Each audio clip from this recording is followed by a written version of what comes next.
Hola a todos, me llamo Ricard Grébol, DC más conocido como Ricardo, Ricky o Richie.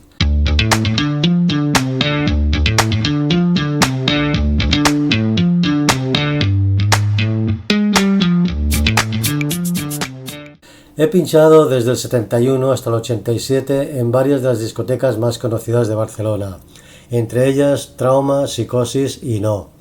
Es difícil resumir en poco tiempo toda una etapa de cualquier discoteca, pero voy a hablaros de mi etapa en Psicosis. Recuerdo que había un gran ambiente, llenábamos la sala tarde y noche de lunes a domingo. Los miércoles noche era el día de la entrega de los discos de oro del momento, presentado por Raúl Matas.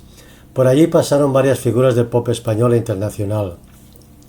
Los martes y jueves era el turno de las coreografías de ballets, desfiles de modelo y fiestas varias.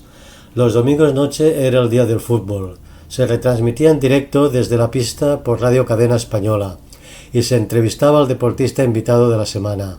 Por lo general, un domingo era un jugador del Barça y otro del Español.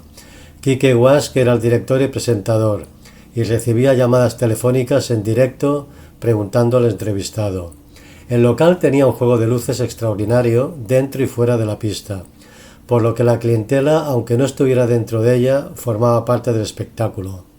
Luego, como en todas las discotecas, el ambiente fue decreciendo con el paso de los años y al final se convirtió en Coco Privé.